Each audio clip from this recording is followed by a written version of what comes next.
So you're the lead animator on the Lego Batman movie. Now, what does that entail? What is your actual role for the layman like me? Okay, well, that's the animation supervisor, and the supervisor looks after a team, in this case, of 40 animators who are working on the film for about a year and a half. So what we're doing is we're sitting with the director. The director's telling us about the various characters in the movie. We start doing some development work. So how does Clayface move, for example, or how would Batman fight, or what's this vehicle that the Penguin drives? How's that going to move? We'll do those as development pieces of animation. And then as the editorial team starts to work through the story reels, as the supervisor, I'm then watching that and looking for opportunities for acting or action. I may be talking to the director about adding some ideas that I or the team may have. And then when the scene is ready to go, it gets turned over. That's the term we use. It gets turned over to the animation department. And we start blocking in the action. So we have a Lego set in this case, and we're sliding our characters around, almost like chess pieces or real minifigs. And then we show it to the director. And he then says, okay, I want him to move faster, or I want another shot in here. And then we'll continue on, add the lip sync, all the facial animation. And it can take an animator about 5 days to do 6 seconds of animation. So we're moving at it's super fast pace, but it's a lot faster than, say, one of the complicated creature films out there. Because of the nature of the stop motion style of animation we're doing, we can do about 6 seconds per animator per week. Okay. Now, it's CGI, but you're working with what is effectively a physical medium because it's supposed to be Lego. Right. So how does that affect your approach as an animator? Great question. One of the goals for us always was to try and convince the audience that they're watching real Lego moving around. So that starts actually before the animation. It's with the art department and the surfacing department. The people put the color and the textures onto the bricks. Great detail, great attention was put into the details for like thumbprints, scratches, little dents, dirt, all of that. When an audience member looks at a computer-generated brick and it's got a thumbprint on it, their brain is going, oh, that's not CG, that's real. For animation, there's a long tradition of stop-motion animation. Oh, yeah. And we computer animators, myself included, love stop-motion. And so although our computers can give us perfectly rendered character every frame, there's 24 frames per second, we've pulled back and said, no, we're not going to do that. We're going to animate on 2s or 3s or 4s, meaning, well, if we're animating on 2s, then there'd only be 12 images or 12 positions of a character, and we may go less and less. Well, like we may only have 6 poses per second, which will make it look more staccato. Which will make it gives you that kind of visual stutter, which makes it look more real, like how stop motion makes it look handcrafted. The other thing we're not doing is, in a traditional computer animated films, you have digital motion blur. So if I move my hand really quickly, persistence of vision, you're going to see a blur because your brain can't update fast enough. But a camera can. It can go at 48 frames a second, 96, 128. It can go as many frames nowadays, thousands of frames per second. So we can stop the motion and make it look like a bunch of stills. We do that at 24 frames a second by simply getting rid of the motion blur. We turn that module off. Yeah. And that also makes it look more like stop motion. Because when you've got a real camera and you have real Lego on a table, you tend to get everything set, take a frame, move it a little bit, take a frame, move it a little bit, take a frame, and that's how you end up with stop motion animation done with Lego bricks. We just do that same thing inside the computer. So effectively, you're building in artificial restrictions on what you can do. That's right. Because people are used to a certain visual grammar, and you're coaching them to look for that. Yeah, we're reinforcing that. The other thing we have is if you grab a minifig here, we'll grab Penguin. Let's do that. So our little minifigs, a real minifig has a certain range of motion, so an arm can only go a certain amount. And so, for example, an arm has a peg in here and it goes like this. But what we've done is we said, okay, well, if I was really going to animate this little fellow, I would probably pull his arm off, get a drill it out a little bit, give myself a bigger hole, fill in some plasticine, and then I could maybe have the arm go like this. Or I could have it go like this, so I could get a shrug. Or so a little more range of motion. Range of motion, exactly. So we have cheated a little bit, and we have customized them a little bit inside the computer, but we've remained true to, in the case of the penguin here, he's actually got short legs, so he doesn't even bend at the waist, or his legs don't go independently. But if we had Batman on the table here, we'd see that Batman has 9 points of rotation. So he has his cowl, his neck, his shoulders, his wrists, his waist, and his 2 legs. And that's it. That's all we can move on a minifig. But staying true to those restrictions gives us all kinds of opportunities to remind the audience or make the audience think they're looking at stop motion. And it's actually a little more playful. It is, because honestly, we're trying to, what I kept talking to the animators about is embracing the joy of play. Take yourself back to, maybe not, in some of the cases of some of my guys, not that long ago when you were playing with Lego. This morning. And what does it look like? So once again, if we have the penguin here, and we know the penguin from his previous incarnations, you know, does he walk like that, right? Well, what does that look like if we put him in the computer and we just magically get rid of the hand?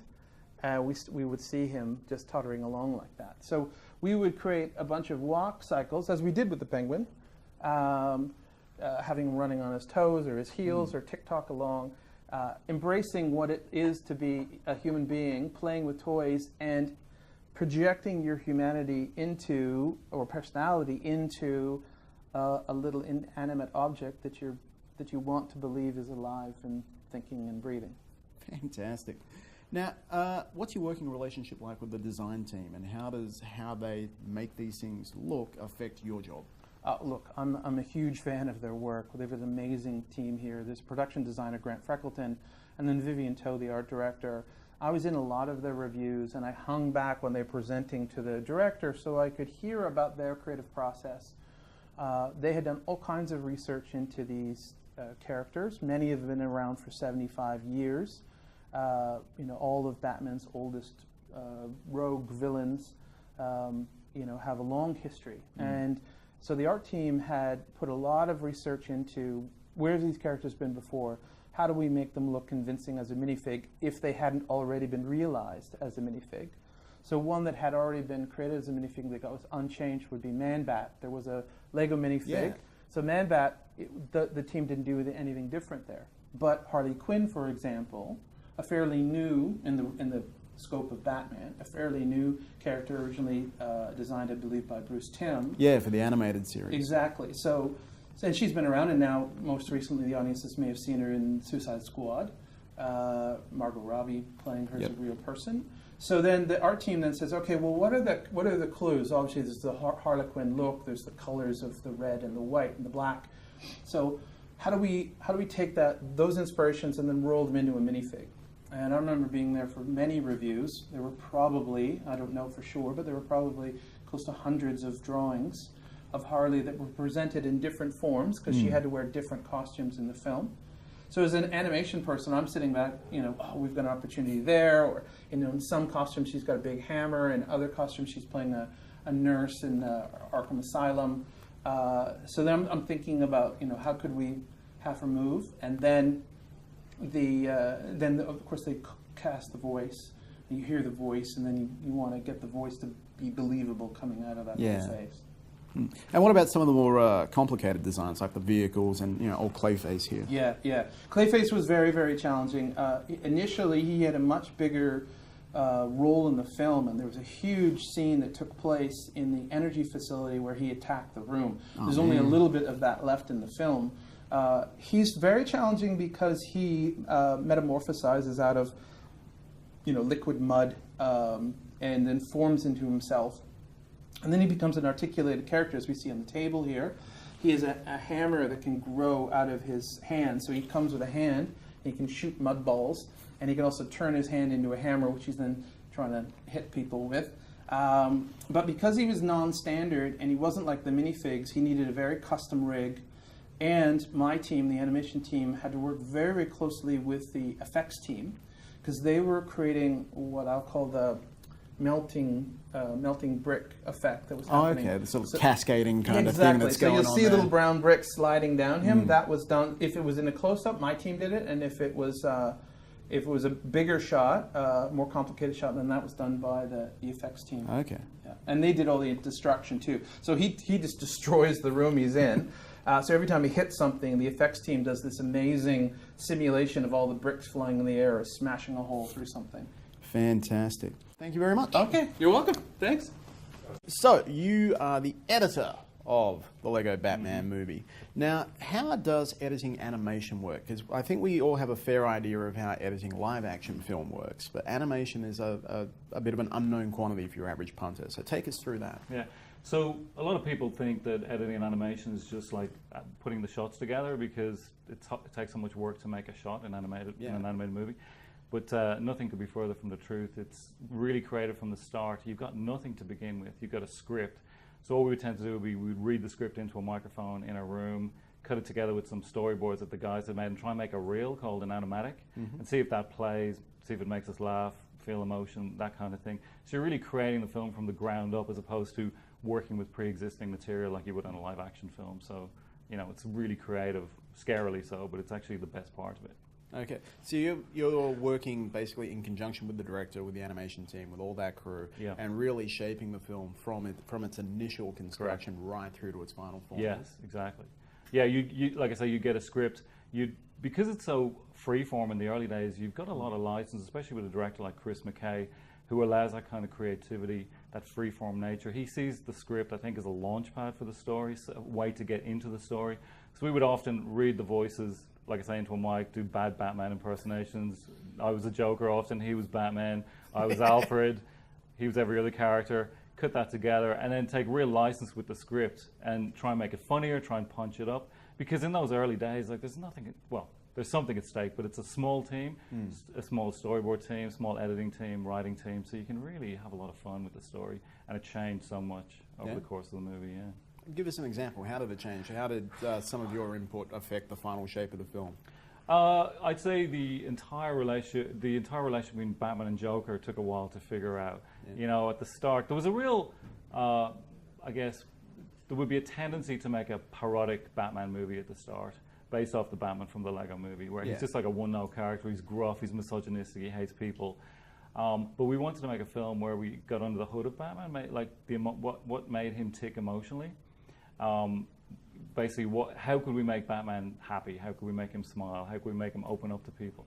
So with the Joker, once we figured out the bromance side of the equation, it became easy to find a way into that. And that came out of improv, that came out of writing, that came out of just making people laugh with that idea that, you know, all Joker really wants is for Batman to acknowledge him, you know. Yeah, and you've got Batman's emotional isolation making that impossible. It's a beautiful little riff, actually. I really like. You think you're my greatest enemy? Yes! You're obsessed with me! No, I'm not. Yes, you are. No, I'm not. Yes, you are! Who else drives you to one-up them the way that I do? Bane. No, he doesn't. Superman. Superman's not a bad guy. Then I'd say that I don't currently have a bad guy. I am fighting a few different people. What? I like to fight around. But as it progresses, when you're getting down to sort of the final yards of the production process, does it become more traditional in terms of editing? Like, are you selecting scenes to remove? Are you shaping the storyline to that degree? Are there deleted scenes to be There are deleted scenes, there's some stuff we couldn't get in the movie. Hopefully you'll see on the DVD. You wouldn't tend to necessarily excise entire scenes because you're creating them as you go and you can shape them to the way that you want, as opposed to that entire scene doesn't work, let's take it out. It's more a case of how can we make that scene fit into the story and we can reshape it. Especially as it gets further, as you're saying, towards animation, it becomes very expensive. I mean, Rob will have told you, I can't remember with the stats, something like a good animator can animate 8 seconds in a week, something like that. So that's a lot of work to be chucking out. If I'm chucking out a whole scene, that's a lot of people's livelihoods and, you know, their hard work, blood, sweat and tears chucked on the ground. So we tend not to delete entire scenes as we get closer to the end, so it gets more refined. But we have a lot of scope in editing animation where we can manipulate words, we can join syllables of words together to make a different inflection, to get a different word sometimes, or to get a different emphasis, you know, whether it's, you know, more dramatic or scared or whatever. So you have a lot more scope in animation editing to change things right to the end, although that does narrow as you get closer. And it sounds like perhaps as opposed to traditional editing, you are working very much in concert with the other departments. Like you're very interconnected in your work environment, yeah? Yeah, absolutely. Everything from working with the story guys early on, you can collaborate with them. The great thing about animating editing an animated film is that you can ask for things and get them in real time, which you can't really do in a set, or people think you're weird, or they just ignore you or whatever. But in an animated film, you can literally ask a storyboard artist to draw you a particular expression. You could pitch a gag to them and they could draw it and you could cut it and see if it works. That follows right through layout and animation as well, where you can pitch stuff with all the heads of the department, and it's really collaborative and creative and fun.